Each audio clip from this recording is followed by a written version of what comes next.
menghibur dan ramah. Mari hayati kisah bicara agar hati beroleh faedah.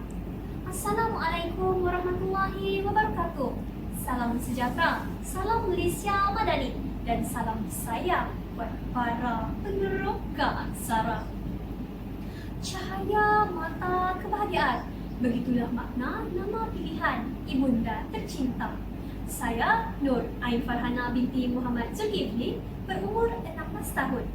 Saya merupakan anak didik Sekolah Menengah Kebangsaan Suai-Suai, sebuah institusi ilmu yang teguh berdiri di bumi Kuantan, Pahang.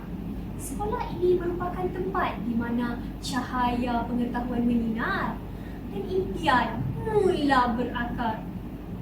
Kod sekolah saya ialah CEA 4089.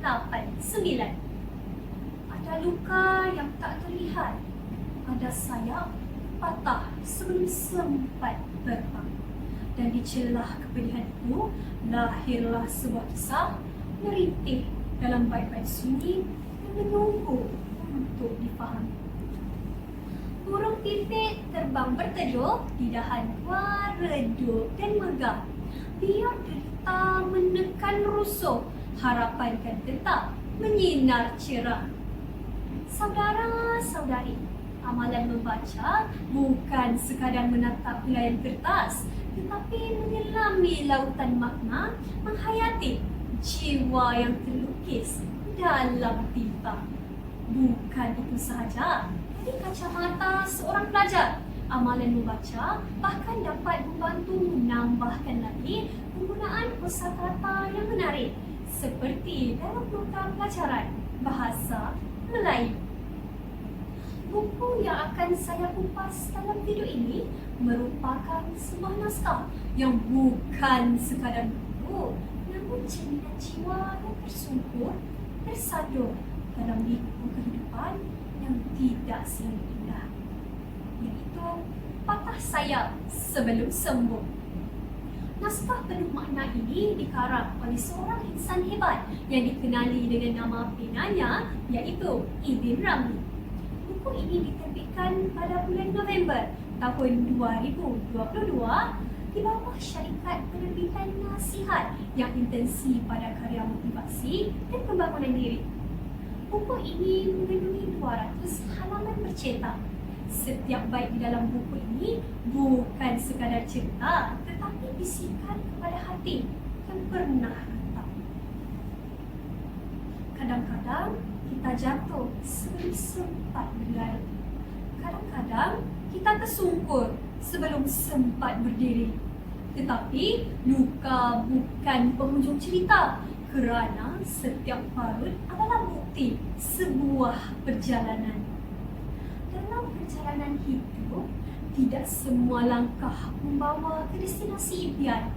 Ada saatnya kita terbang tinggi, namun sayap rapuh akhirnya patah, menjatuhkan kita ke tanah luka.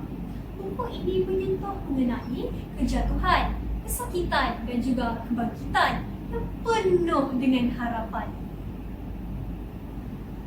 Di halaman-halaman yang syarat makna, penulis membisikkan pesan jangan terlalu berharap pada manusia kerana seringkali menjadi punca duka.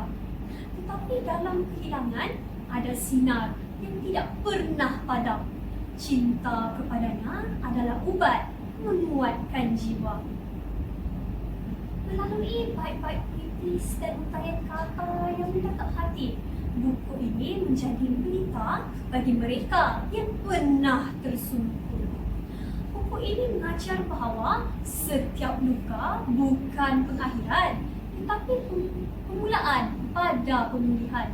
Bahawa di sebalik kekecewaan ada tangan yang tidak pernah melepaskan, ada kasih tidak pernah sirna. Maka biarkan hati sembuh, biarkan sayapmu pulih. Kerana setelah jatuh, ada ruang untuk terbang dengan lebih tinggi. Patah sayap bukan bermakna tidak mampu terbang, kerana setiap luka adalah janji bahawa esok masih ada. Saya tutup video ini dengan lafaz wabillahi taufiq wal hidayah. Wassalamualaikum warahmatullahi wabarakatuh dan sekian. Terima kasih.